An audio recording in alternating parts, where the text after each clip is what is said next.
Hey, this is Jay Stein, and you're listening to the Dynasty Hotseat.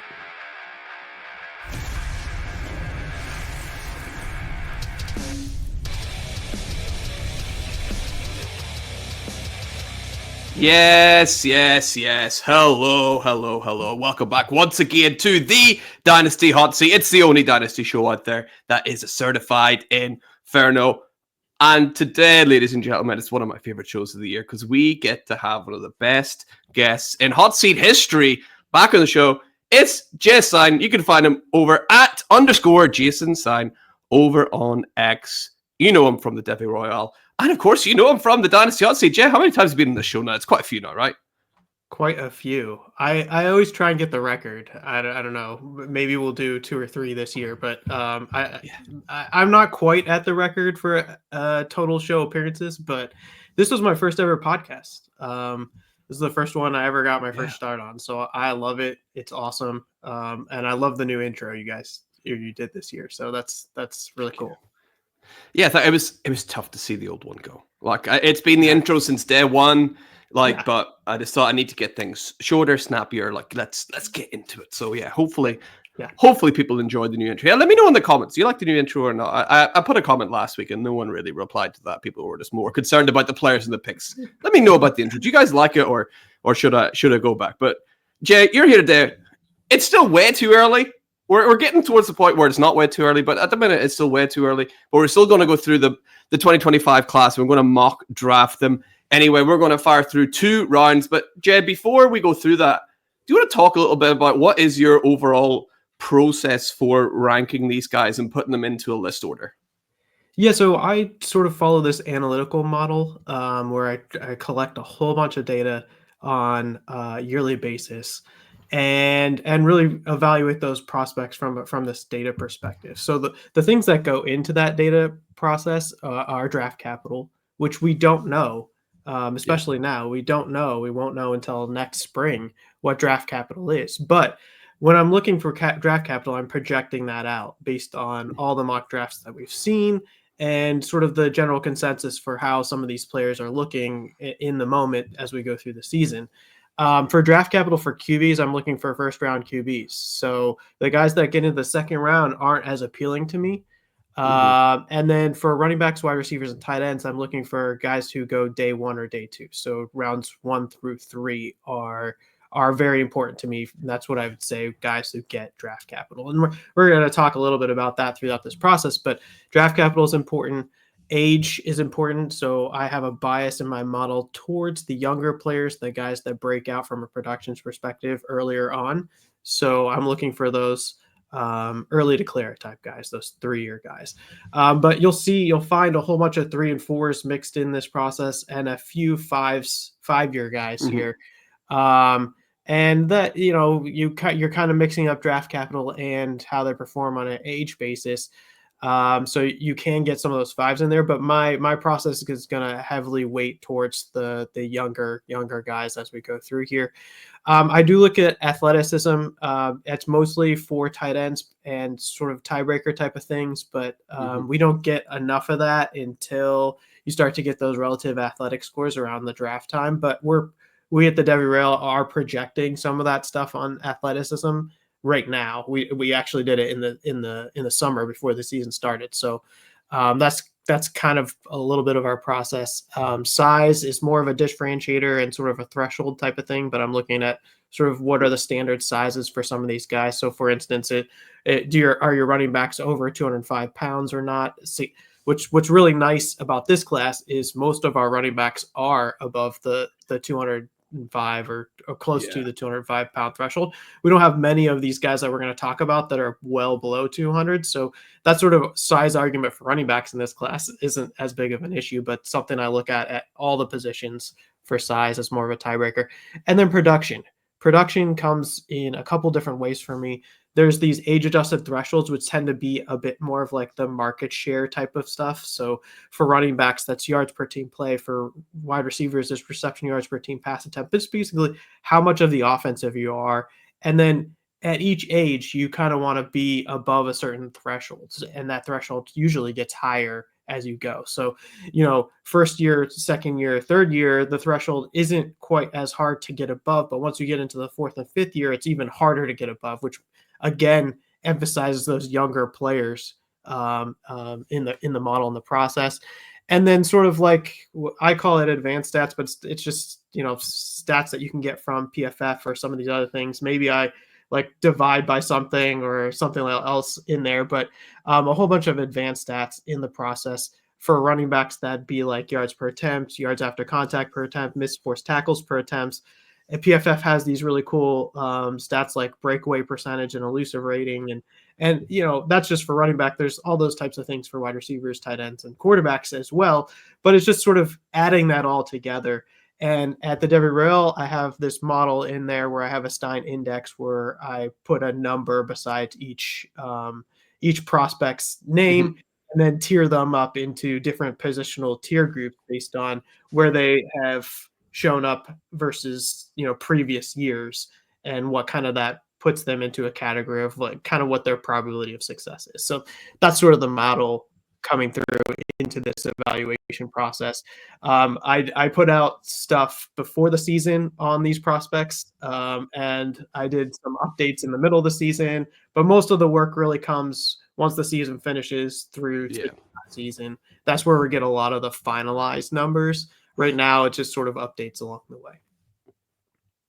Yeah, I'm definitely trying to include some of that stuff into my process as well. Like looking at last year, I think I maybe weighted too much on production. I kind of seen that as the most important thing. So I had guys like, you look at someone like Cody Schrader, who ended up going undrafted, but was, I think, 6th all time in SEC rushing yards. You think, well, this guy's obviously going to be good, and just no one drafted him, and he's not played a snap in the NFL yet. So it is important to like factor in these other things, because we've seen people before, like I think Tyler Beatty and people like that have had historically good years in college, but actually whenever you factor in age, breakout, looking at all these other things, they're not actually that good of a prospect. So I think it is super important to weigh in all your other things. What's the last adjustment you made to that, Jay, just out of interest? What's the last thing that you added or maybe changed the weighting of for that?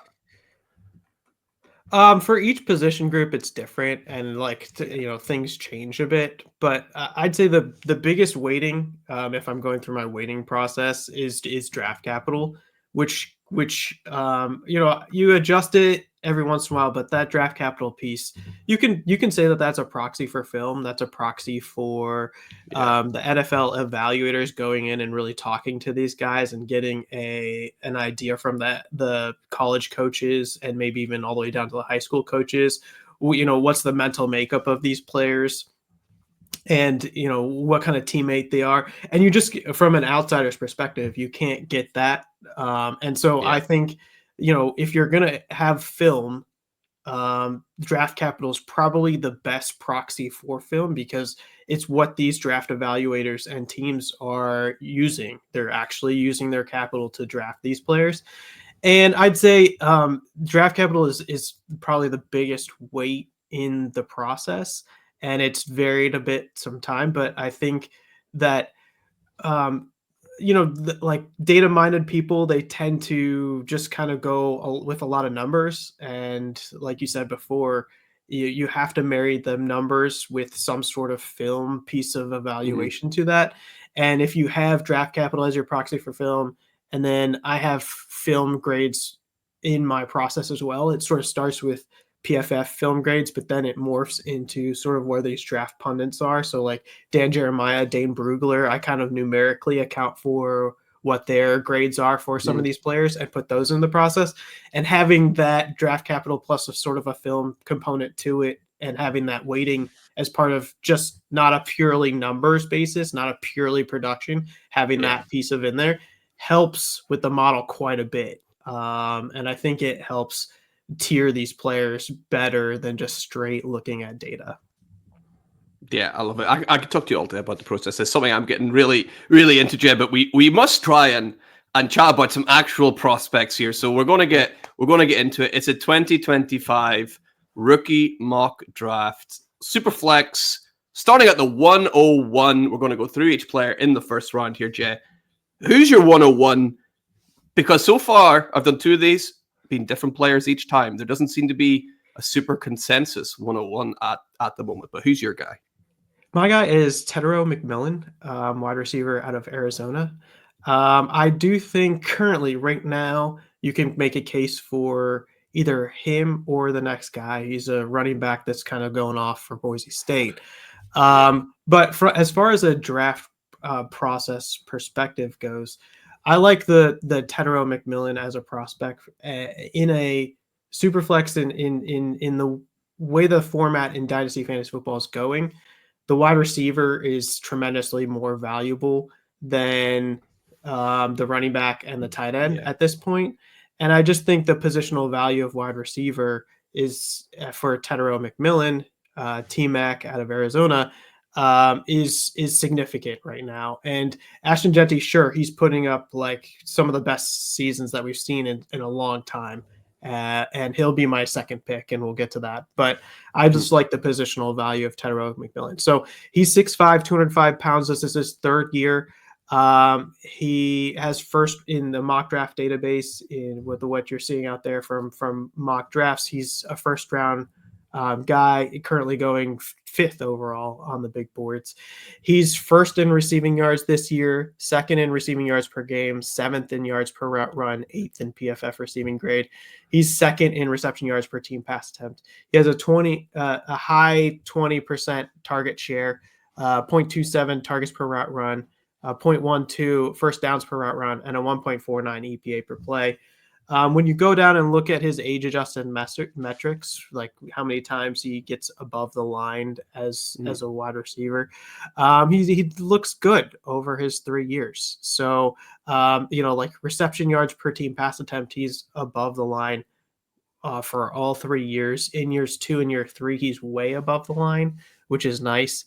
And an EPA per play, he's above the line in all 3 years as well. This year in particular, having a really, really great season. So, when you look through production wise, positional value wise, I do think Tet is a tier 1 player this year. I had, coming into the season, I had Tet MacMillan and Luther Burden as my 2 tier 1 players of all the positions. Those were my 2 guys. I had a whole bunch of tier 2 guys. Tet has came in as tier 1 and stayed as tier 1 throughout this process. Yeah. There's really nothing not to like about here. The other thing I'd mention is he's a bigger type of frame. So when you think about him, you're thinking about like a Drake London, a Mike Evans type of player, not some of the other stuff which the NFL has moved towards. So just to give you an idea of what kind of player you're drafting here, that's the type of player. I do think the discussion here is Superflex, right? And so you usually in Superflex, you see a lot of QBs go early. In the first 6 picks, you'll see a lot of QBs going early. We'll get into the QB discussion in a little bit here, but I think that this is a little bit of a down year for QB class, which pushes some of these wide receivers, some of these running backs up higher right now because of the certainty. However, when we do see actually get some of these quarterbacks to go in the first round and we see some of the situations, I think some of these QBs might actually move up into these top spots, maybe. But what I'd advocate for is the QBs don't look as good this year from a numbers perspective. Yeah. So a guy like Tet MacMillan right now, a guy like Ashton Jeanty, who we're going to talk about, are sort of the safer guys that you can draft at this time. And maybe if we did this in May or June next year, these might switch around. But right now, Tet MacMillan, I think, is my one. Yeah, what's really impressive about him this year as well is he's doing it with, maybe not the best supporting cast out there. Like, it's no mystery what Arizona are going to try and do. They're going to try and get the ball to Tet MacMillan, and Noah Fafita, his high school quarterback, bless him, he's not going to be drafted very highly anywhere. So it's really nice to see that he's producing at a high level without this high level. There's no question about, is it the system, is it the quarterback? No, it's definitely the player, right? Oh yeah. Yeah, this is like a tier one type of wide receiver, and I think he's going to be pretty successful in the NFL. There's very few question marks I have from his profile. It looks really good, so I'm excited. I don't know where you slot him in from a dynasty wide receiver rankings perspective, like. But if you go to last year and look at the tier one guys I had last year, that's Marvin Harrison Jr. and Malik Neighbors. That's sort of the profile that you're getting. I don't know if that makes him back end wide receiver one type of material or early wide receiver two type of guy. I don't. It kind of depends on what his quarterback is and where his situation is and all Yeah. that stuff. But that's the type of tier we're talking about for him going into the next year. Yeah, love it. Can't wait to see where he ends up. And Jay, you teased earlier, you're 102. We know who it is already. It's Ashton Jeanty, who I mean is just running all over the Smurf turf over at Boise State, right? He's crushing it. Yeah, he is. He's so to give you an idea of his profile, he's 5'9", 215 pounds. This is his third year. Again, an early declare guy. You'll notice that trend throughout my process here. Yeah. Right now, he's getting first round draft capital for a running back, which is really good.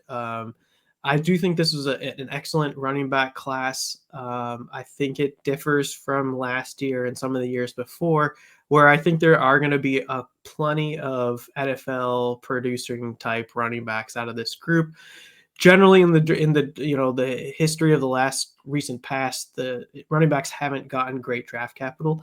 I'm not sure this is a very good class in general across most positions. And so I do think that there might be a little bit of pressure to take some of these running backs because there are some good running backs, and we might get a few more that get at least third round draft capital. And so I think that's interesting for this draft class.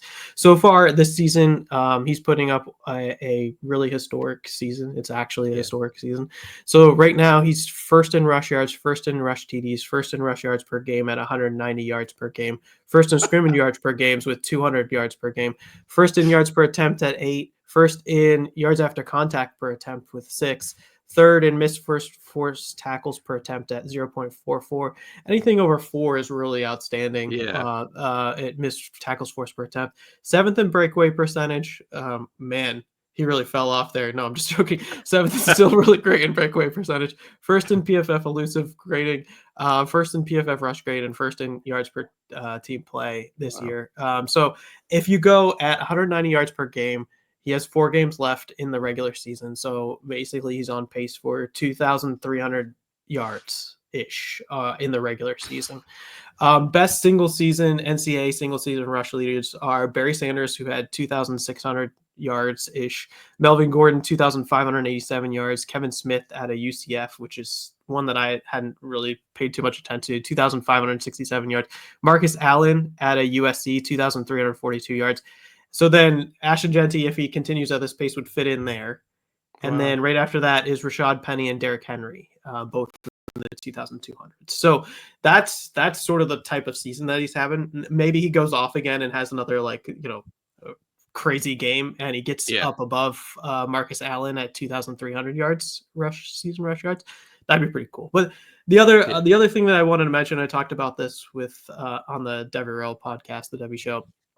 Non-QB Heisman winners, right? So I think Ashton Jeanty is as one of the guys that will probably get a lot of votes for the Heisman. He'll at least be in the running, might actually get the Heisman voting. Another guy we're going to talk about, Travis Hunter, he's probably in there for maybe a little bit of different reason, but he's also doing something pretty historic as well. But non-QB, the Heisman is typically a QB award over time. So non-QB Heisman winners: Devonta Smith in 2020, Derrick Henry in 2015, Mark Ingram in 2009, Reggie Bush in 2005, Ron Dane in 1999, Ricky Williams in 1998, and the rest of them were QBs. But if you look at that list, a lot of those guys are running backs. So if it's gonna happen, maybe it's a running back, especially a running back that has a historic season. I'm not sure. But also you'll notice that a lot of those guys in that group were on national title contention teams. So do you think Boise State makes the playoffs and is competing for a national title contention? I don't know, maybe not. So I do think that there's that piece of it as well. So probably if you're a Heisman voter, you're probably looking at Cam Ward, you're probably looking at Ashton Jeanty, you're probably looking at Travis Hunter. Mm. I think Ashton Jeanty, Travis Hunter are like interesting topics to discuss. But as far as Ashton Jeanty goes, like this is a great season. He's a year 3 early declare. He's produced his first 2 years as well as this year. It's a tier 1 profile for me for running back. We didn't have any tier 1 or tier 2 running backs in last class. We didn't have any tier 1 running backs in last class. And so this year getting Ashton Jeanty is great. I wish there were more running backs that got up into tier 1 for me. There's one guy that might get up to tier 1 depending on draft capital. His draft capital is a little bit lower right now. But this is a really great profile. I love it. I think he's going to be a good running back. I'm not sure if he goes in the first round. I think right now most people kind of assume he goes in the first round. And I think he'll be a fairly successful NFL running back. I'm not sure where he'd slot in, like probably middle RB1, back end RB1 in the dynasty rankings overall.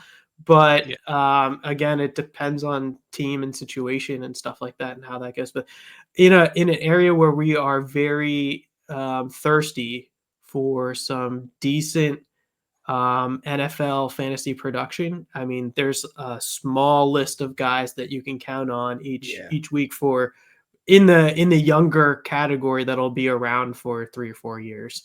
There's a small group of guys, and we could really use like a whole bunch more to really round out that group of dynasty RB1s group. Right now, you basically have Bijan, Brees, Jahmyr Gibbs. You can put a chain in there. And then it's all the old guys still, right? These old guys are just hanging about, right? Like then it's old guys, which you don't it's hard to hold old running backs in dynasty format. You use them for the win currently, but it's hard to really attain value. I think Ashton Jeanty is another one guy that we could put into that, hopefully that group. And he's coming out as a tier 1 prospect. So now we got the Tet MacMillan and Ashton Jeanty as sort of the surer or safer probability type of guys that probably hit at some level in the NFL. Maybe they're not superstars, but there's a good probability that they're going to be useful to your fantasy teams. So they feel pretty safe at the moment. Yeah, absolutely. So both your 101 and 102 have been tier 1 prospects, Jay. At 103, are you sticking with someone who's a tier 1 prospect here, or are you sliding down to tier 2? I think that's it for tier 1 so far. This is Luther Burden at pick 3. This is a wide receiver out of Missouri. He's 5'11", 205 pounds. This is his 3rd year as well. He's currently getting first round draft capital, I think 15th overall so far, the second wide receiver off the board in most mock drafts. But there's a couple other guys that people have in there. Coming into the season, he was a tier 1 guy. His numbers this year have sort of fallen off from year 2. I'm not sure where he's going to fit. He's fringe tier 1, fringe tier 2 for me this year. Right now he's at a low 20 target share for Missouri, 0.27 targets per route run, 0.1 first downs per route run. He's got a 2.2 yards per route run this year, which is fallen off a little bit. Isn't terrible, but it has fallen off a little bit. He's so far in the season, 40 receptions, 450 yards, 4 touchdowns, 75.6 PFF receiving grade. It's a little bit of a disappointer for this year, but he is a early declare underclassman, and he is very strong after the catch. So he's 6.2 yak per reception this year, but last year he had an 8.4 yak per reception, and for his career he's at 7.4. So even yak per reception is down a little bit this year. The one thing I note is that his ADOT did jump up a bit. So previously had been a below 10 ADOT guy. This year he's averaging 10. So his career number is 9.3, but he's averaging 10 this year. So into the double digits, which is nice to see, but still sort of a lowish ADOT high yak type player, which that kind of gives you an idea of what kind of profile he'll have in the NFL. One other thing to note, he had 7 rush attempts this year for 105 yards and 2 rush TDs. So he is involved in the rushing game as well. So that gives you an idea of what type of profile he can have in the NFL. That's why you're The going to thing, hear. That's why you're going to hear Deebo Samuel tagged onto his name an awful lot, right? yeah, Deebo Samuel, I guess his high that would be a comp for him. I guess his high end comp would be something like a Jamar Chase. Mhm. If he's able to get to that level, I'm not sure he's able to, but um, that's the type of thing that you're thinking about. The one thing I'd mention is that he broke out in year 2 with a phenomenal year. So this Yeah. year is a little bit of a tail off, but really what matters gets weighted heavily is the productions in year 1 and 2, those breakout earlies, that early production. And that he did show. So he had a tremendous year. In year 2, he had a 91 PFF receiving grade, 1,200 yards receiving, 9 receiving TDs. And in the when you're looking at those age adjusted metrics for year 2, he is well above what type of line you're looking for that year, for that age in his player. So I do think that this is a little bit of a down year for him statistically, especially when you measure it against what he did last year Mhm. and what you hope for this year in terms of expectations. But it's still a really great profile, and he's still getting first round draft capital. And I think NFL evaluators and play callers will figure out a really good way to use him. But the risk level is a little bit higher, just given that he isn't hitting those age adjusted metrics for all of them in year 3. But still, Yeah. really like him. Still picking him at pick 3. I do think that there's going to be another wide receiver that fell off a little bit more for me from where we were mocking him in the summer than Luther Burden. But I do think that there could be an argument for the people that are data focused and just they put more of an emphasis on the current year.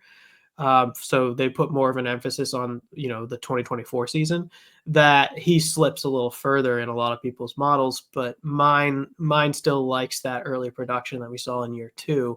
And I still think he'll be really good in the NFL. I think he still has Yeah. a good probability.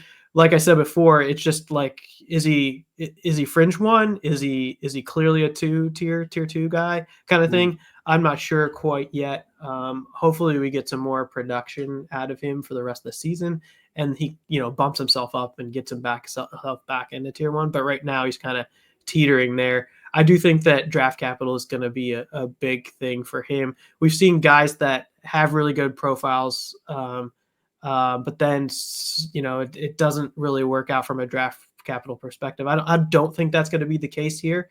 I don't think he falls into round 2. I think he's a round 1 guy, Yeah.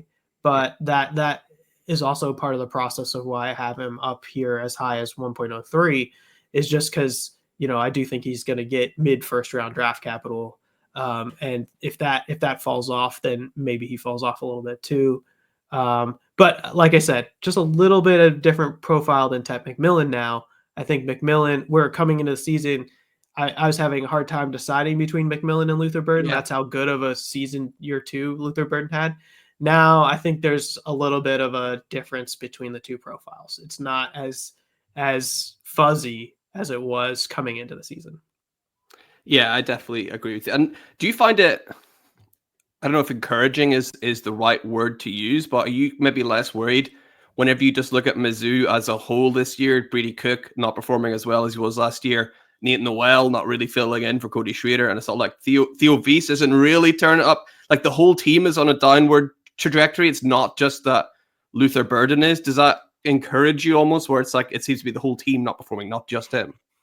Yeah, I think that's the case. It can filter into the market share perspective, but one thing that market share does a good job of is it sort of adjusts for sort of team circumstance in a sense, because You can perform really well. You can own a giant portion of the team's targets, and even though the team isn't passing very much. Mhm. And so when you take that into account, a player for a low passing team, for a bad offense team, a player can still have a 30% target share, a giant reception yards per Yeah. team pass attempt, and still own the whole market, even though the whole offense isn't doing as well.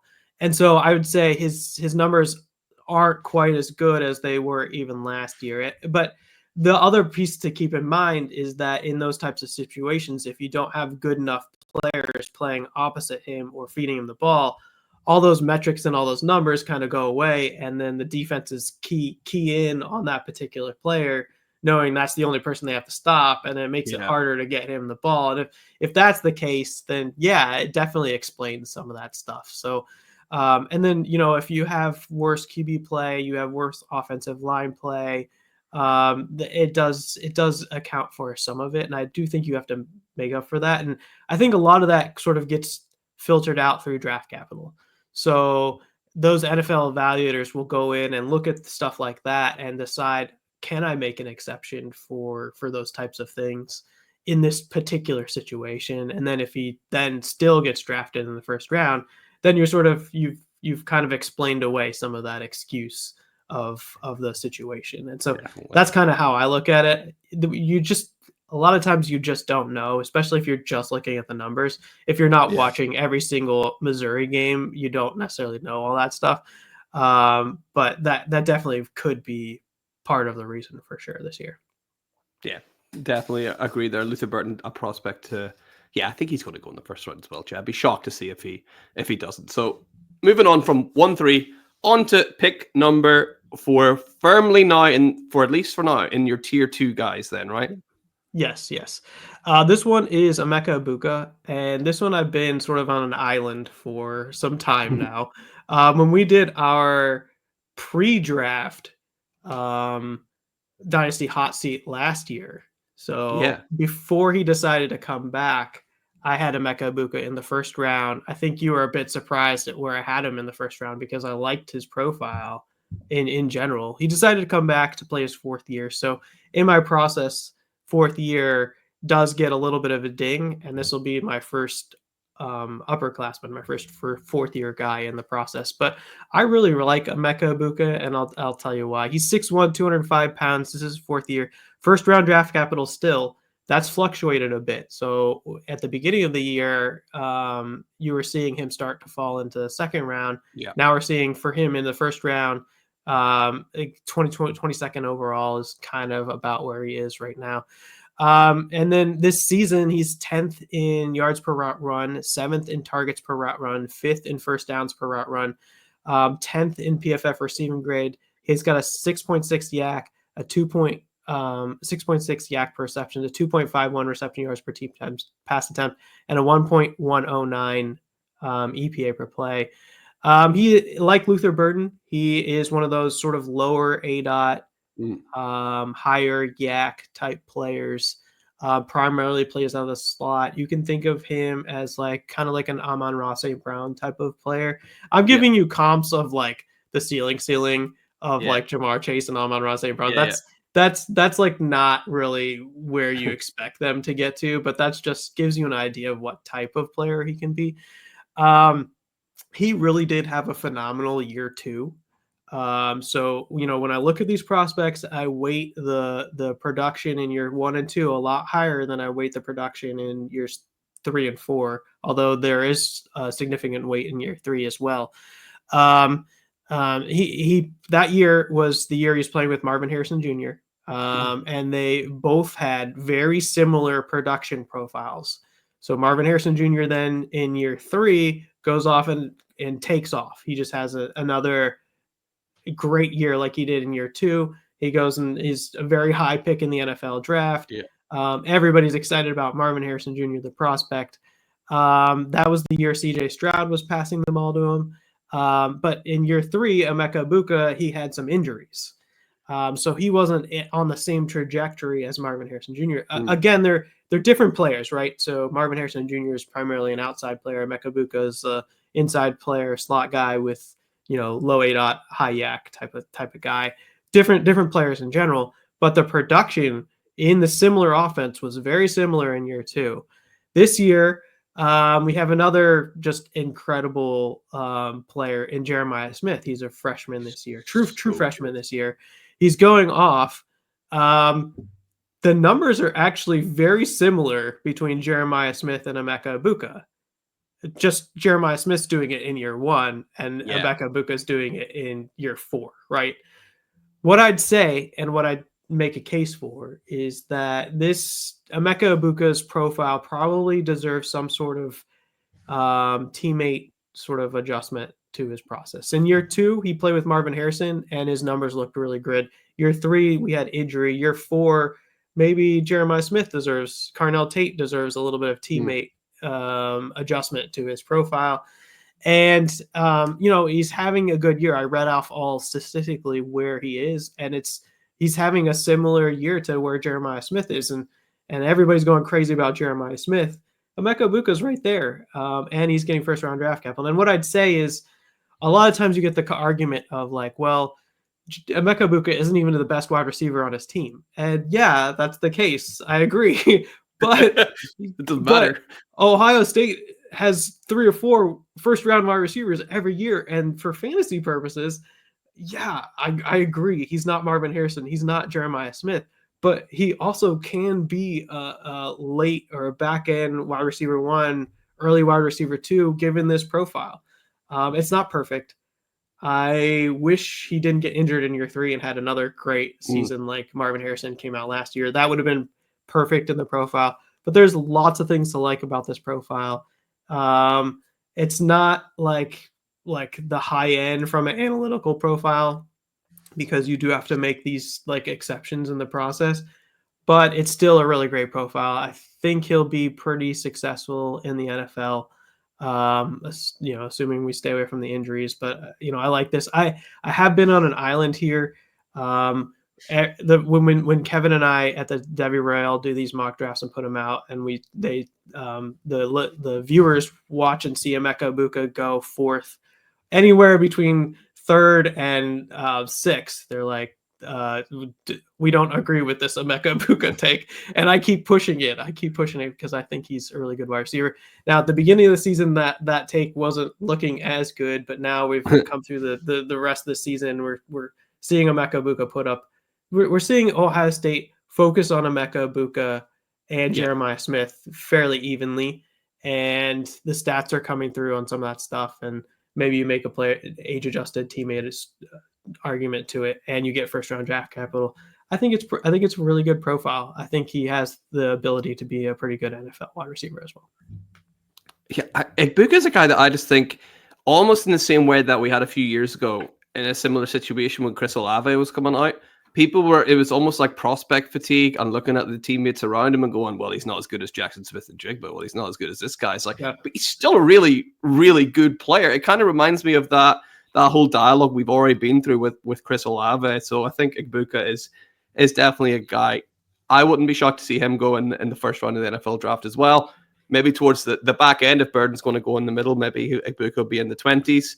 But yeah, he's certainly a good player. And Jet, if I see you putting them higher up on the board, I trust you, Jess. So don't listen to those guys, right? Just do your own thing. Trust your system. Yeah. So I love Egbuka in at 1-4. Let's fly on to 1-5. It is Superflex. We have no quarterbacks yet. Are you dipping into the quarterback well now? Or are you still staying away from them? I'm still staying away. 1.09 is the first quarterback to leave you some expense. I know that's rough, but so next one we're gonna go with Amarian Hampton, running back out of North Carolina, 6 foot, 220 pounds, year 3, so a younger underclassman type guy. Right now he's getting second round draft capital, number 62 overall in PFF mock draft database. He is so far in 2024, he's 5th in yards per team play, 4th in rush yards per game at 131, 8th in receiving market share which I think is interesting. That's Yeah. nice. You don't always see 220-pound backs get No. a decent share of the market share of receptions, although you can make a case that North Carolina's passing game and wide receiver pass catching game isn't that great. He's up over 100K rush yards this season, 13 rush TDs, 4.2 yards after contact per attempt, 0.24 missed tackles forced per attempt, which actually is a little lower given what I've seen and watched from him. I thought that would have been higher. And 83.1 PFF rush grade.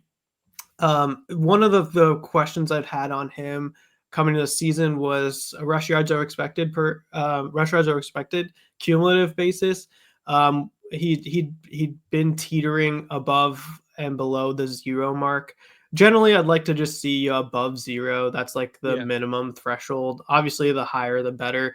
But he's now this season moved that above 0, which is nice to see. And so I like the profile. Produced early, early declare, good draft capital.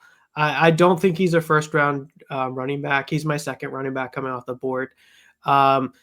He's not my draft crush, even though he's had a really good season this season. There's one other guy that I have a draft crush on that came from a little bit of lower ranks and now has worked himself well up into this first round. But I do like Marion Hampton this year. He's put up some great numbers. And I do think he'll fit into that solid tier 2 group of running backs, maybe be at the top end of that group. And so I like him this year. He's an absolute hammer, right? And North Carolina are like, what's the nicest way to say this? It's almost like they don't care that he's going to go play in the NFL next year. They're just like, no, you will run the ball like 30, 40 times a game, every single game. They're getting their money. So I don't know if they're paying him any NIL money, but if they are, they're getting their money's worth out of Marion Hampton, right? Yeah, I'd say so. But it's his third year. So when you worry about like the tread on the tires type of thing, you're talking about fourth and fifth year guys. And heavy usage is important. But the other side of the coin is you get like what's happening at Ohio State. You have Quinshon Judkins and Travion Henderson, two really good running backs. And they're not getting the share that you'd hope because they're splitting the work. And then you get question marks about their profiles. And so in a sense, like it's tough because you worry about the tread on the tires, but you also need to see it in college. Yeah. You need to see what you can get in the NFL. You need to see that happen in college. And so like, I don't necessarily think it's like necessarily a bad thing, but it's good. Like you look and see what you're seeing out of Ashton Jeanty. Ashton Jeanty is Boise State's offense, even more so than what Omarion Hampton is. And we're all applauding that. And I do think Omarion Hampton's having a good enough year, given the volume that he's having, that it does make sense that this is still a good profile. It's not like inefficient volume, although there are some question marks in his profile. It isn't incredibly inefficient. So I'm still liking what he's doing. Yeah, me too. Great player for sure. So we know we're not going quarterback then until pick 9. So who's sweeping in after Marion Hampton at pick 6? Travis Hunter, wide receiver / cornerback for Colorado, 6'1", 185 pounds, year 3, first round draft capital, number 1 overall on mock draft database so far. This year as a wide receiver, he's 7th in receiving yards per game, 4th in PFF receiving grade. He's got a low 20s, like 23% target share, 2.61 yards per route run, 0.24 targets per route run, 0.12 first downs per route run, 2.49 reception yards per team pass attempt, and a 1.045 EPA per play.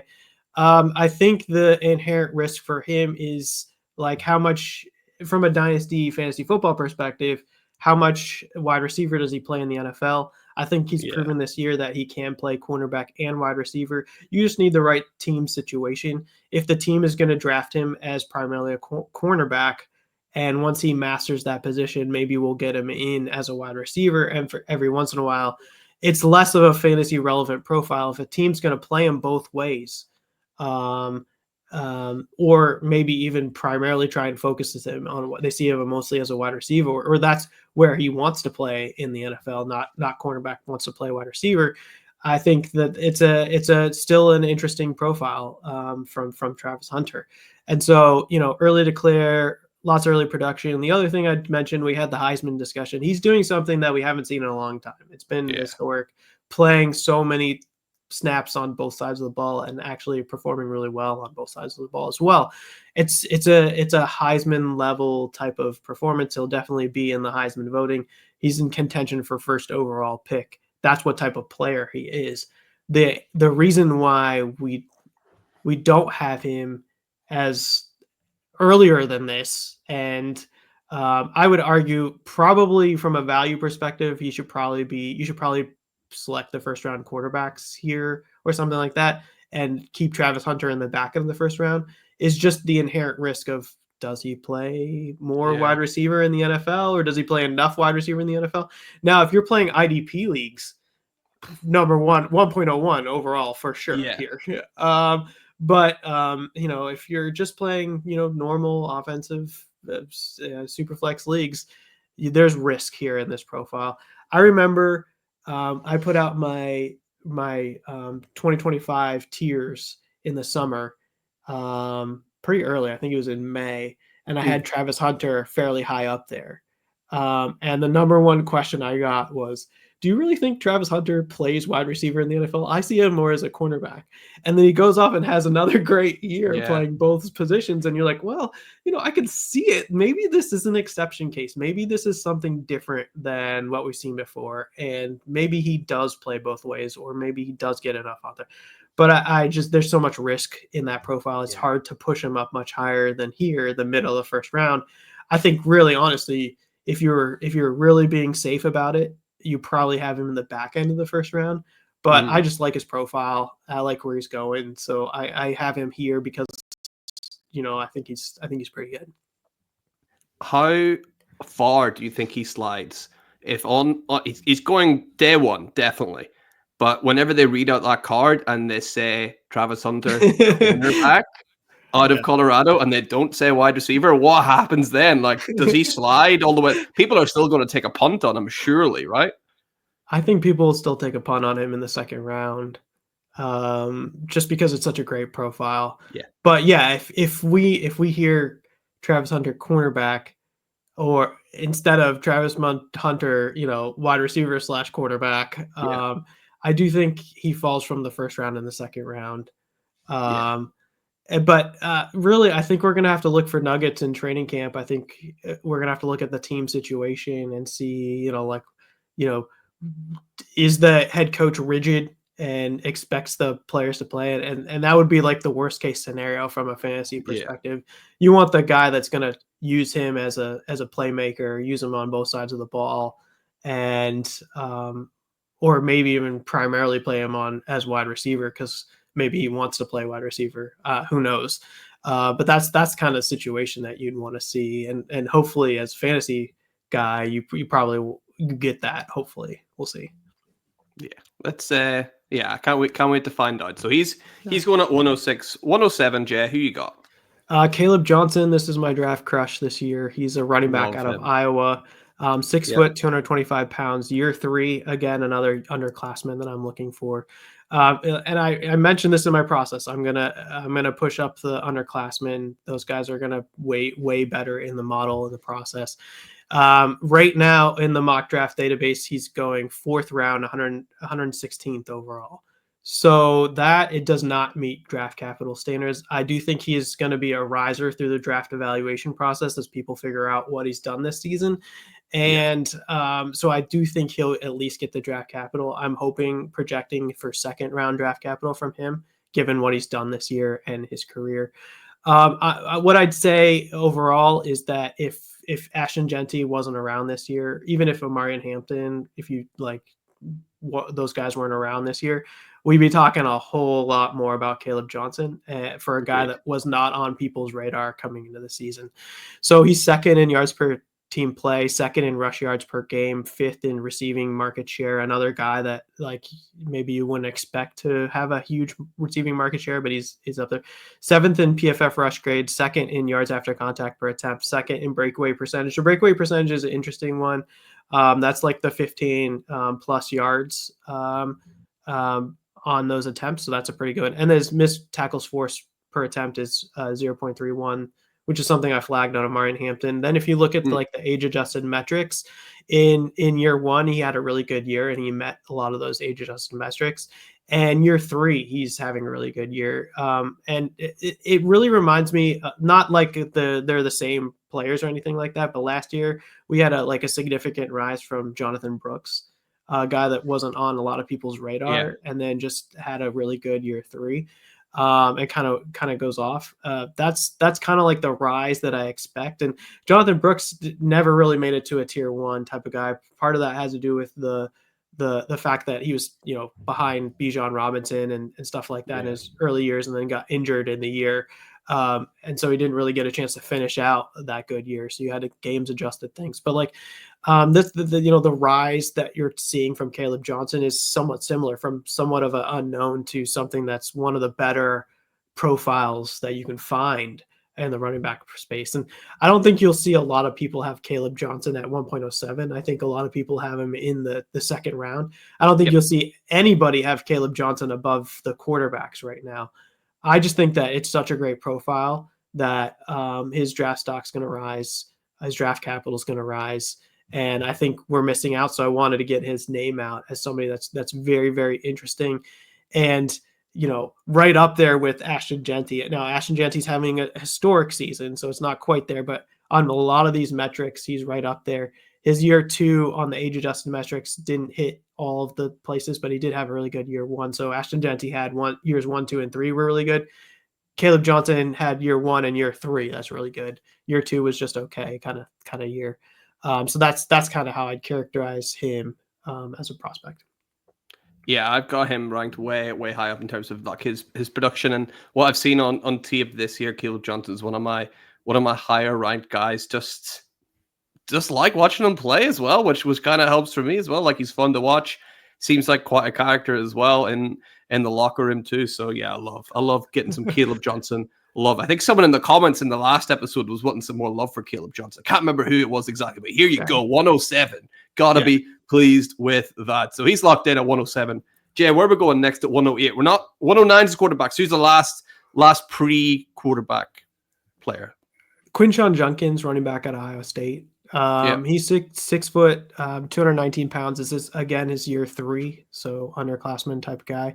He's getting second round draft capital, number 52 overall, and that's really where a lot of this lies, because early on his profile, you kind of have to make exceptions throughout this thing. So years 1 and 2, he was playing for Ole Miss, and he hit a lot of the age adjusted thresholds. Year 3, now we're into a timeshare with Travion Henderson at Ohio State. 2 very, very good running backs, very good draft profiles for both of these guys in terms of where they should go in terms of the draft and draft capital type of thing. But the problem is they're splitting the carries this year, so nobody's getting true volume, and you don't really have that too often in college, where 2 really good NFL caliber running backs are splitting time in their sort of prime season. That it just hasn't happened very much in the past. So this is like my exception player. You kind of have to make exceptions for that in this circumstance. And he's still an underclassman. His first 2 years, he performed really well, so I'm going to weight that highly. And he's still getting draft capital. So I guess the problem is that throughout his profile, he isn't really hitting on a lot of the efficiency stuff that you love to see, even with a lower volume-ish profile, even though he's still getting a decent amount of volume. Don't get me wrong, it's still a good season for him. It's just like some of the stuff, the PFF rush grade is decent, and he's still getting that draft capital. But some of the efficiency stuff that you'd love to see him do better, he's not hitting on. So this is an interesting one for how the models work out. The data for year 3 isn't that great, but he's still going to get the draft capital, and the data in year 1 and 2 are good. It's an interesting one to see how that plays out, but this is my sort of exception to the data type player for this year. I'm not sure where he ends up going. But I do think that about right here is where most drafts have him, maybe even a little bit higher. So I pushed him down a little bit in where I'm seeing consensus for Judkins, but it's still a good profile, but just a little bit disappointing year this year, and maybe you can make the teammate exception for him on that. Yeah, I think especially with Ohio State, I've sort of noticed like if you want to call him like thunder and lightning, he's definitely more of the thunder, right? He's a hard hitting guy that's kind of chugging through the tackles and not really giving him a lot of passing opportunities from what I've seen of Ohio State. That's more of a Trevion Henderson kind of role. So that's a big slice of the game you're looking at taking away from Judkins, right? But he showed some of that at Ole Miss, right? It's not like he can't, but he's not really known for catching the ball out of the backfield, is he? I can't remember what his market share is, and yeah, he's caught a little bit out of the backfield, but it's not above age-adjusted thresholds at all. I think Trevion Henderson is more. You saw it in his first year. Is more of like has the ability of being that receiving back. But one other thing I'd mention on Judkins, which I forgot to mention, was rush yards over expected on a cumulative basis for his career. I brought that up for Amari and Hampton about being just above the line. Quinshon Judkins is below the line and quite a bit below the line, and so that's a warning item in my profile for him, where Trevion Henderson's this year is like been sort of on an upward trajectory. Quinshon Judkins under the same line rushing at Ohio State has been sort of on a downward trajectory at Ohio State.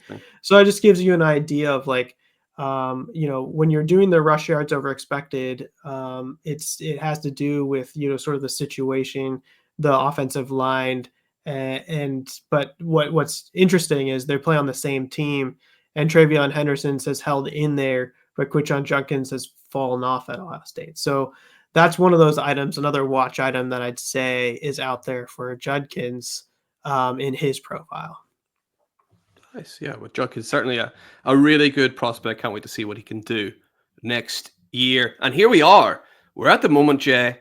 This is quarterback time. In the comments, if you want to leave a comment saying what name do you think is about to come out of Jay Stein's mouth as his quarterback one for this class, please write it now. Pause the video if you need to. Jay, without further ado, who is your QB1 from this class, and why are they so far down in round number one? It's funny. Kevin Coleman and I do these mock drafts as well for the 2025, and we've done I think 3 or 4 of them now, and each time we are not very high on this QB class. There are guys that we like more than other guys, but really it's not been a great QB class. When you look at the data and the numbers, if you just focus on this year, there's some guys that are interesting, but if you look at the total profile of a lot of these guys, it's not that great. And what I'd say is each time we've done a mock draft, we've had one QB in the first round go in the first round, and it's been different each time. It went from Carson Beck to Quinn Ewers to Shedeur Sanders to another guy. And so it's just, I think there's just so much uncertainty about who QB1 is and who the top end of the QB market. And that's changed and flip-flopped throughout the season and before the season. And you've seen guys fall off, fall in, rise up. And it's just, we don't have those wire-to-wire QBs in this class, those underclassmen that performed well that early on, that had first-round draft capital and stayed first-round draft capital throughout the entire season. You just don't have that in this class. And so from that perspective, it's really hard to figure out who should be the QB1. My QB1 right now is Cam Ward. 6'2", 223 pounds. So his frame is perfect. Year 5. So that tells you how far of an issue I have here with him, because he's a year 5 guy, and year 5 guys don't really do very well in my process. But I have him as my QB1 in this class so far. So that should tell you a little bit about how it's going so far for the QB market. First round draft capital, number 2 player behind Travis Hunter. So far in 2024, he's second in total EPA, 4th in EPA per play, 1st in QBR, which is nice to see, 3rd in adjusted yards per attempt, 4th in PFF pass grades, 4th in big time throw percentage, 2nd in pass yards per game, and and has a 76% adjusted completion percentage. So what I'd say for his profile is he missed most of his age-adjusted metrics until year 5. So the profile was not very good until year 5. And in year 5, he's hitting most of everything. So that gives you an idea of how well of a season he's having this year. Those years 1 and 2, he was at Incarnate Wood. Yeah. And then year 3 and 4, he was at Washington State. And year 3 and 4, he had over 3,000 pass yards in each of those years, but he just wasn't meeting those year 3 and year 4 age adjusted thresholds that I look for at each of those advanced metrics type of things. So like it's like if you take years 1 through 4 and you were just evaluating and you thought like, is this guy going to go off? You'd probably say no. Yeah. So coming into this season, I would have probably said, I don't think Cam Ward, and last year he was a guy that he tested the draft market. He like declared and then came back and then and then he ended up transferring to Miami. And sure, that's been a great transition. He's having an absolutely fantastic year, and now he's getting very high draft capital expectations for him. Like that was the right move.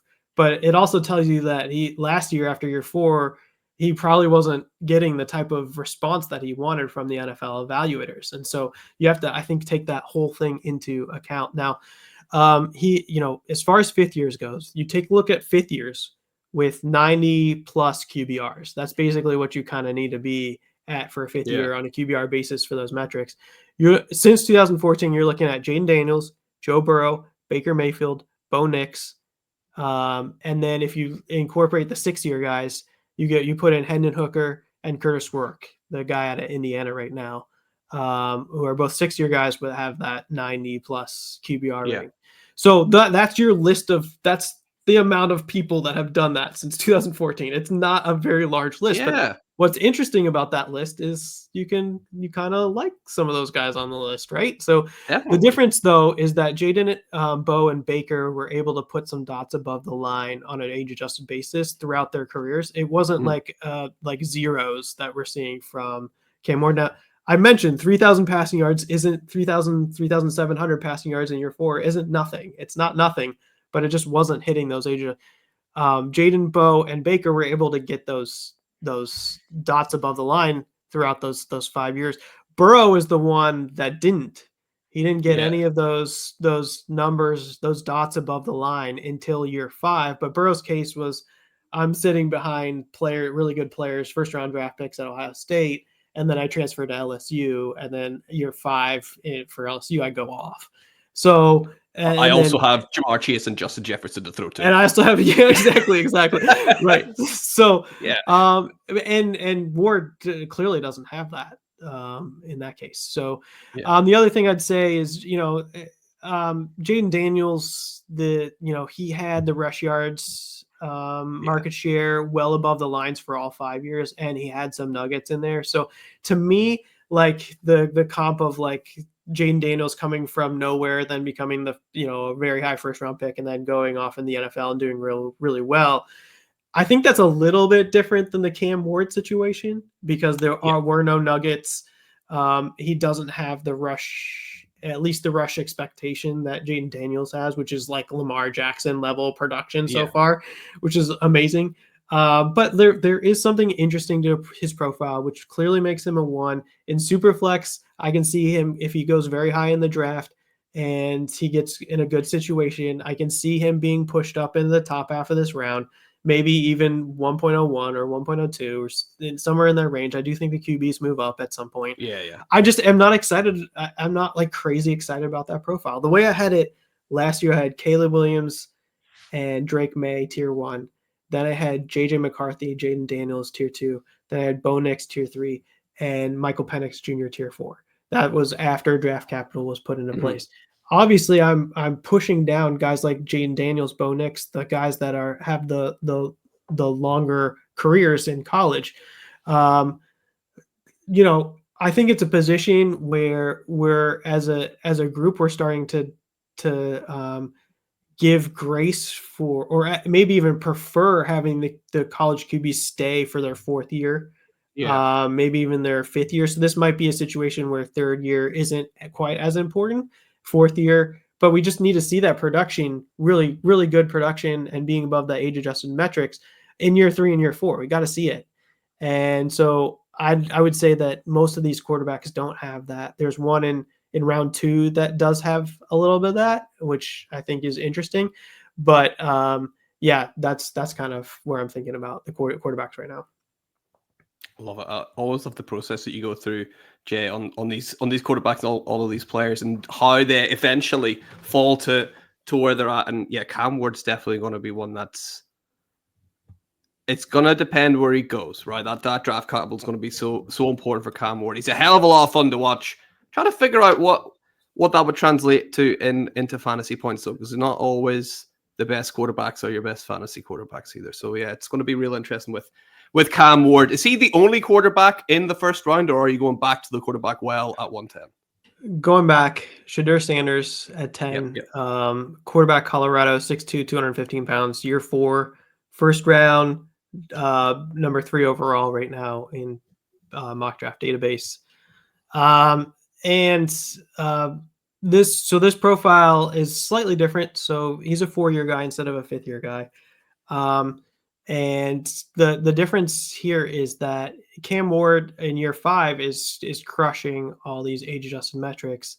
Shedeur Sanders didn't really hit anything before year 1 and 3, and is not really hitting that much this year. It looks good, but from all these age adjusted metrics, he's not even hitting in his 4th year all that much. What's really driving this is the first round draft capital.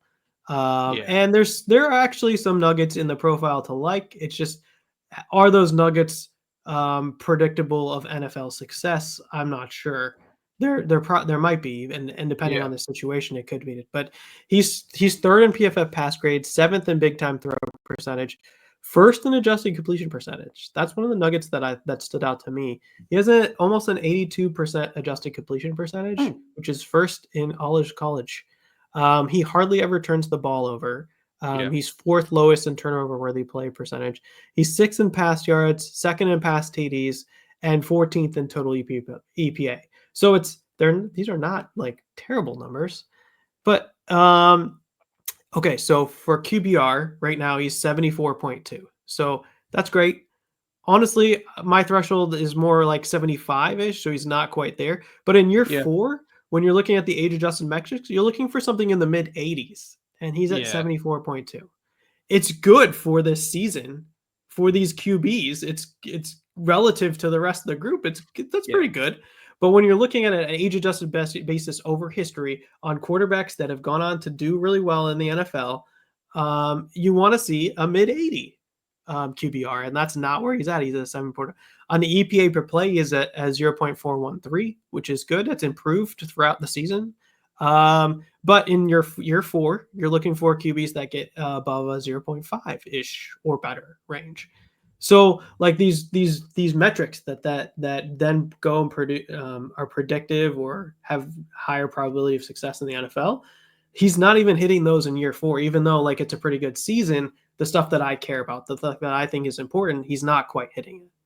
So, he really hasn't hit on much from an age adjusted metrics perspective in years 1 through 4 in total. He's not a Konami code quarterback. Like he has the ability to scramble or whatever, but not a Konami code quarterback. But he's got the first round draft capital. So, and he's not a 5th or 6th year guy. And so, I mean, in Superflex, you're at some point you have to take shots on guys like that. But it's not like it's not a Drake May profile that we saw last year. It's not a Caleb Williams profile that we saw last year. And that doesn't mean it doesn't work. It's just like a lower probability hit if it does work.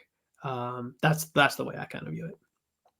Yeah, I'm just looking at my rankings from this year and just kind of going through week to week. I'm noticing with Sanders, he is ranked all the way up at my 3rd quarterback, but it's a lot of steady Eddie performances. There's no real big highs, but there's also no super down lows. He seems to be sort of consistently right kind of in the middle. Nothing that's too exciting, but should have a safe floor if he does end up in the right spot in the NFL. But nothing to excite you. I think sounds like a guy that might be a nice third quarterback 2 on your team, right? He's not the answer to winning championships, right? That's exactly what I would say. Yeah. If he gets drafted high in the first round and is a starting quarterback, you're going to want him on your roster because that has a positional value, right? But is he going to be your QB2? Is he going to be a QB3? I'm not sure. And that's something we'll have to see what the situation is and all that stuff. But I agree. Excuse me, differentiated fantasy production that you get out of a QB. This is not, that's what that model is shaping up to be. Now, that doesn't mean that he doesn't get there, and he could develop and get better on a lot of these things. But we obviously know he doesn't turn the ball over very much, and he makes a decent amount of big time throws. So like he probably can be an NFL quarterback. It's just, does he get you that differentiated QB production? I think you hit the nail on the head. If you're playing the probabilities, this is not one of those profiles that I bet on as getting you that differentiated QB profile production in the NFL. Yeah, absolutely agreed. We got 2 picks left of round number 1, Jay, and then we'll speed through round 2 okay. at a good pace. But let's go through the last 2 picks of round 1. Yeah. At 1.11, I have Travion Henderson, running back at Ohio State. This is my second, fourth kicker guy. I promise I don't have an Ohio State bias here, even though that's my team and I live in Ohio. He's 5'10", 208 pounds, year 4, fourth. Right now he's getting 4th round draft capital, number 99 overall. That's actually a faller. That, at the beginning of the season, he was, 2 years ago, he was getting 1st round draft capital. The beginning of the season, we 2, 2nd, 3rd round ish. Now we're into the 4th round. I think largely this is a repeat argument of the Judkins argument, where these two, NFL type level guys are sharing a backfield. And we don't typically see that, and it's going to be hard to judge these guys.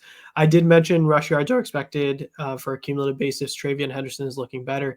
And then the other thing I'd point out is Travion Henderson had a really good first year. His first year met a lot of those age-adjusted basis, and he vaulted himself up to, in the Debbie landscape, to RB1 with Bijan Robinson. It was a discussion between the two. At the time. And it's been a little bit of fall off. A lot of that has to do with injuries. And then this year sharing the workload, which maybe isn't necessarily a bad thing. I don't know if he's the workhorse. I think his profile kind of sets up for being a workhorse, a 3-down back with receiving capability and the explosiveness, but I'm not sure if that's how it plays out in the NFL. I'm not as confident in that. Or if he's more of like how they're using him with Judkins this year, is more of like a tandem type of guy. But he certainly has, if you look at just year 1, he has that profile. And if you weight that higher, that is interesting. And if you can get over some of the injuries and lesser production over the years 2 through 4, then maybe you get it. And I think that comes down to draft capital. Does he go in rounds 2 and 3? Right now, the trend is no, but I personally think he's at least a 3rd round running back in my process and my model. And so I like him I think he'll be fringe tier 2, tier 3 type of profile when it all said and done, depending on where he gets that draft capital. If he gets the draft capital, he'll probably be a tier 2 guy for me. Maybe high tier 3 guy for me, but it's an interesting profile. That explosiveness, which you mentioned, is part of why if you watch him play, I've watched a lot of Ohio State games. If you watch him play, you'd be like, well, that guy's probably an NFL running back. Yeah. You just need to see it like consistency and without the injuries and stuff like that. And that then you get into something that's maybe a bit more interesting. But somebody got that this Travion Henderson's profile has fallen off for me a little bit, going from year 3 to year 4 now. My process weighs the early declares, so he's getting dinged a little bit. I had him much higher throughout this process, and he's kind of a faller in the way that I look at things. Yeah, I would be very surprised if he goes past the third round. Just kind of teams have seen him do it before. When he has had the chance this year, he's done pretty well. Yeah, I think he will end up going in the third round as well. Hopefully to the Kansas City Chiefs. I think he would fit in really nicely in my Chiefs team, Jay. So that'll be good to see. And we got one more pick then at the very end of the first round. Jay, who's your 112? This one's going to be Nicholas Singleton, running back, Penn State, 6 foot, 226 pounds, year 3, fourth round again. Man, I don't think Travion Henderson and Nicholas Singleton go in the 4th round. I think they get the draft capital. I kind of mentioned that a little earlier. I think some of these running backs are going to go a little bit higher because I think some of these guys have pretty good profiles. This is one where the numbers don't really line up. He had a pretty good year 1. It wasn't like a tremendous like Travion Henderson type year 1, but it was pretty good enough. What I'd say is interesting is this year he seems to be showing out really well in the receiving game. He has 204 receiving yards, 4 receiving touchdowns, 2.02 yards per route run when you look at the receiving.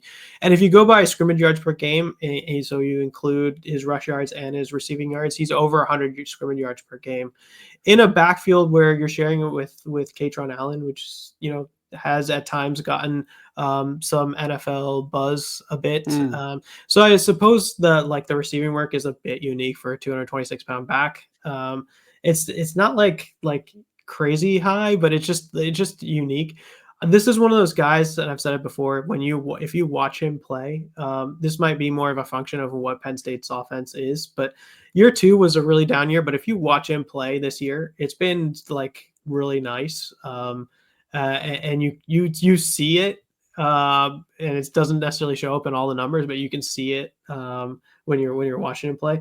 I do think he sneaks up into at least the 3rd round, maybe even higher into the 2nd round in the draft, in the NFL draft.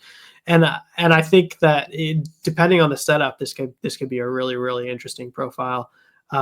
He is also one of those guys, just like Travion Henderson, who spent some time at the very top of the RB, one discussion in Devi. So there might be a little bit of like holding on to hope here, but the profile is pretty good. As far as, just watching him play and the film perspective of it. It's just the numbers didn't really show up for him throughout his career. I think year 2 might've been an injury, or you can chalk it up to team performance on the offensive line or something like that. But year 1 was pretty good. So I like that.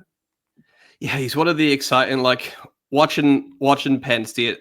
For some reason I find like watching paint dry sometimes. I just cannot get excited by them. But I do like it whenever they do get Singleton on the ball, or Tyler Warren, the tight end as well. It's quite fun to watch at Penn State. But yeah, I find it tricky to watch them. So you enjoyed watching them last week, I suppose, as your Buckeyes put them to the sword a little bit. So that's pretty nice to see. So Singleton still gets there at 112. Right. Jay, here's what we're going to do.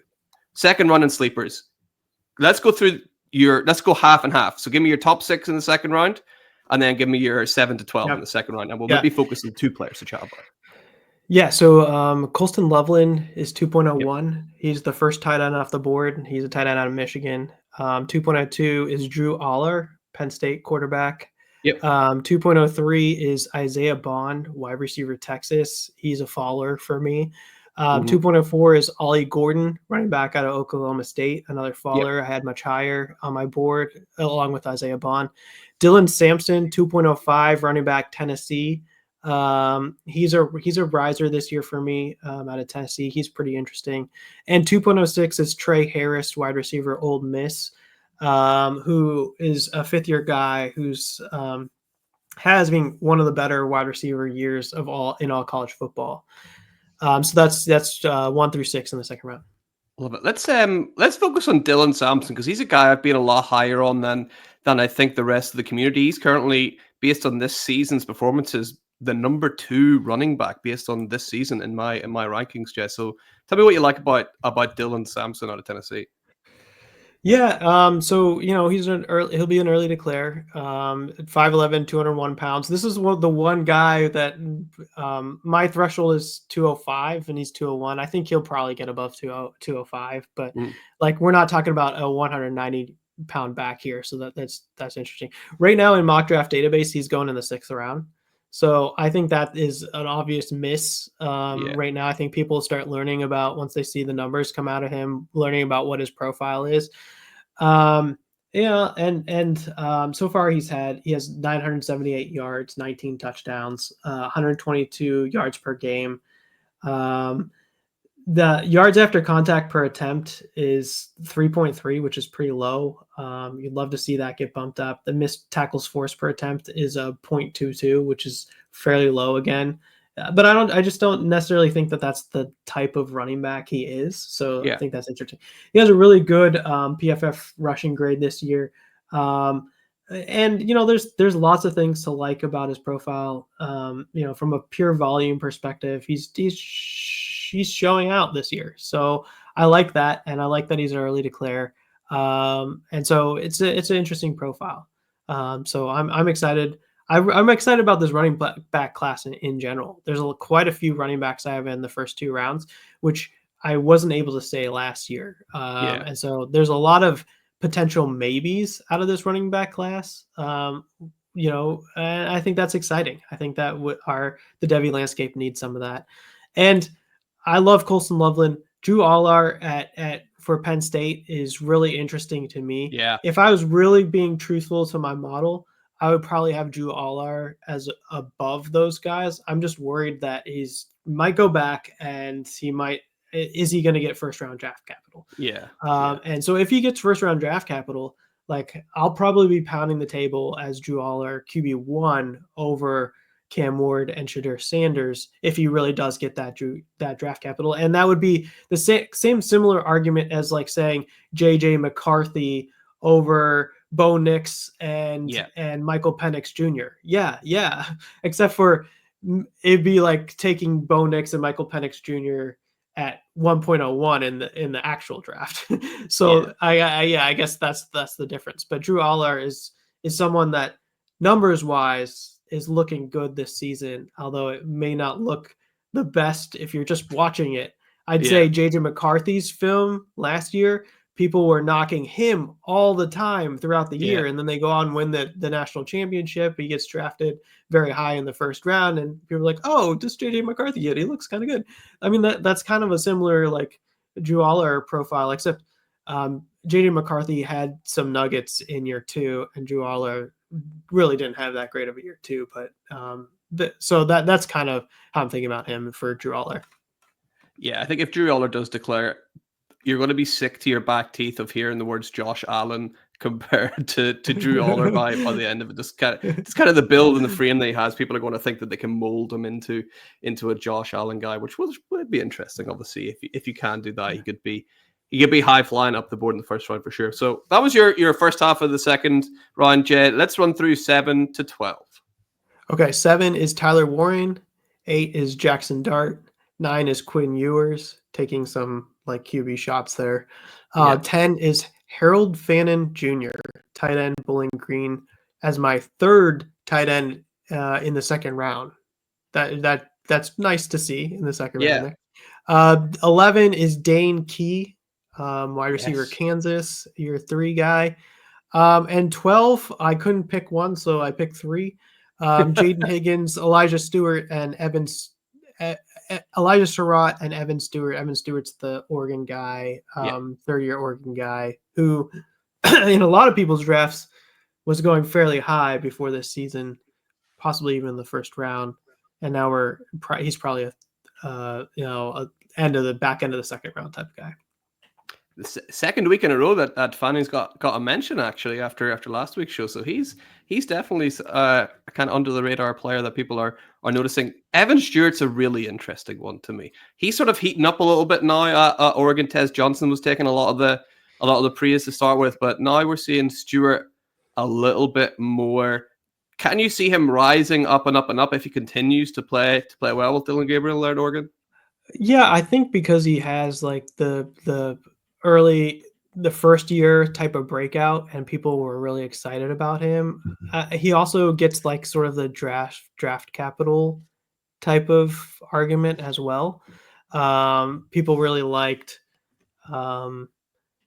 like sort of liked his profile. Year 1 and 2, he produced well. Year 3 has been sort of a drop off. And I remember he transferred from Texas A&M to Oregon. I do Yeah. think there's a possibility that he goes back for another season, or it definitely can come out. But you know, the from a like a metrics perspective, he's fairly thin from a metrics perspective. It's not perfect, so it's well below the line this year. And so it's not a perfect profile, even though he does feel like he's coming on a bit. Now, if he really comes on and really gets those dots above the line, and then he declares and he gets draft capital, sure, I'll begin like with everybody else.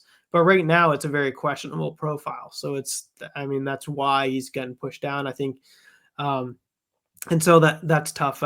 The way people viewed him before um, is probably a reason why he's held on to a lot of that draft capital. Where guys like I mentioned Jaden Higgins and Elijah Surratt, the guys I had him in here with that. Those profiles, nobody really even ever heard of those guys. But from a data perspective, they're coming on really hot.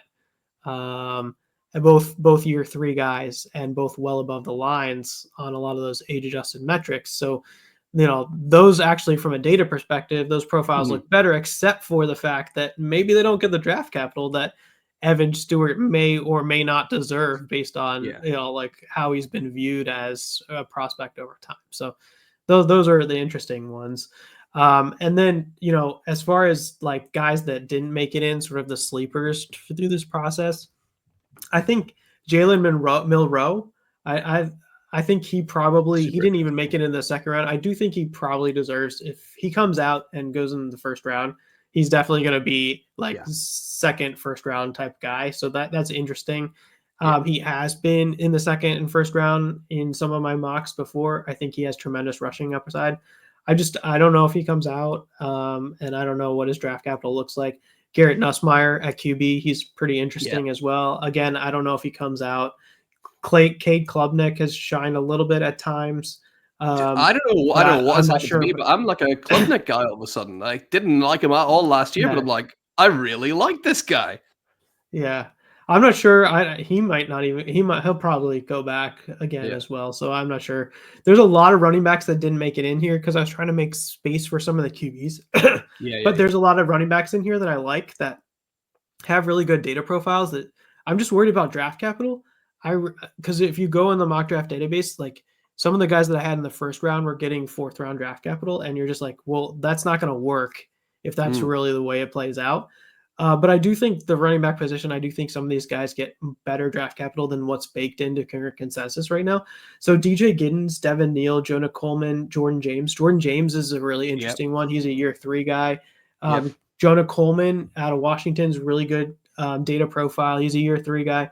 So those guys I really, really like. I think there's even more than that. I think there's probably 10 to 12 running backs that are pretty interesting from an NFL perspective that we didn't even really get to talk about a lot of them here, but I do think that position is Taj Brooks eligible. He's a big guy, right? Taj Brooks, RJ Harvey, Jaden Ott would be eligible. I'm not sure he comes out. He's having a little bit down year, but there's so many good running backs. I think there's a lot of running backs in this class. We talk about Evan Stewart, but Xavier Restrepo, he's getting draft buzz. Tez Johnson's getting draft buzz. Ricky White has a really good data profile. I hope he gets draft capital. There's a couple guys like Andrew Armstrong out of Arkansas who has a pretty good data profile. Antonio Williams has an okay data profile out of Clemson. There's quite a few wide receivers. The problem is like there's nothing that's like surefire from the wide receivers. There's no perfect profiles other than Tet MacMillan. And so that, like, it's tough to figure out how you want to put it in, but there's lots of decent wide receivers that we could be looking at here. And then I hit 3 tight ends. I thought that was important in the second round. Though I think there's some really decent tight ends in those 3 profiles. There's maybe one other, like Eli Stowers has had a really good season so far from a data perspective. Not like the greatest profile, but really good this last year.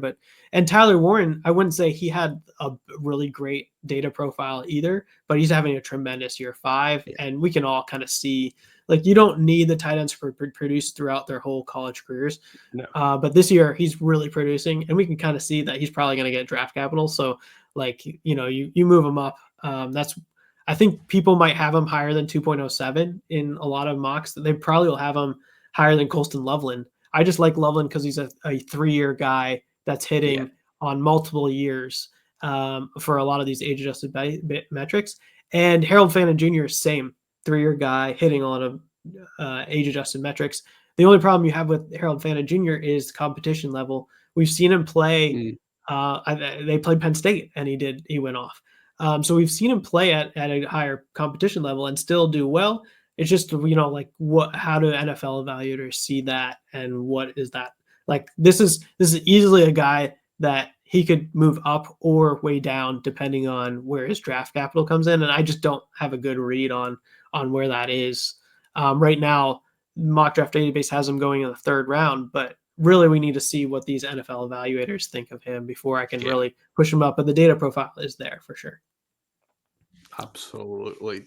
Jay, we've covered a hell of a lot of players there. That was so much fun to have you back on the hot seat and chat through this super deep at the minute anyway, 2025 rookie class. Jay, I just want to say thank you so much once again for coming onto the show, and thanks everyone for listening. If you haven't already, hitting that like, that subscribe button, and all that good stuff. And of course, remember, drop a little comment. What was your favorite pick? Anyone we left out?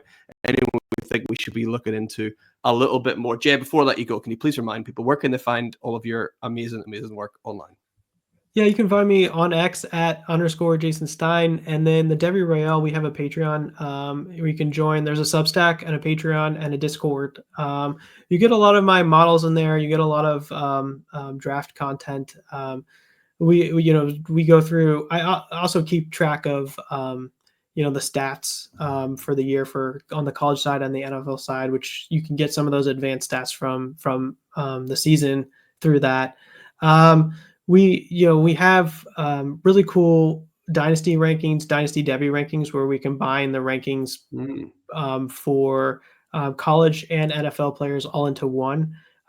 We have values for each of those things, where we've now created a trade calculator where you can do calculating between Dynasty and Debbie to see how those trades line up using sort of our rankings as the methodology. And there's a lot of other stuff. We like I said, we have a ton of draft content, a lot of podcasts and YouTube videos that come out on a weekly basis. So it's a really cool bang for your buck if you join up on the Debbie Rail. The other partners there are Kevin Coleman and Christian Williams, who have been out on the space quite a bit. And we have some really cool Debbie analysts and NFL evaluators as well on our team as well. So, and it's a great community. If you go and talk and chat it up in the Discord, that it's a really great community to just sort of chat about Dynasty, Debbie, anything. There's movie chats, there's off-topic chats, there's baseball chats, there's all kinds of things that people are talking about there and sort of chatting about this passion that we have in fantasy football. So absolutely love it. That's the best thing about it, isn't it? Sometimes the community in this space, everyone's so positive and so nice. So make sure you're going to check out all this great stuff that the Debbie Royale do. And that's it, ladies and gentlemen. From Jay, from me, we're going to be signing out. And just remember, for anything Dynasty you need to know, keep it locked on the Certified Inferno. We'll see you next time.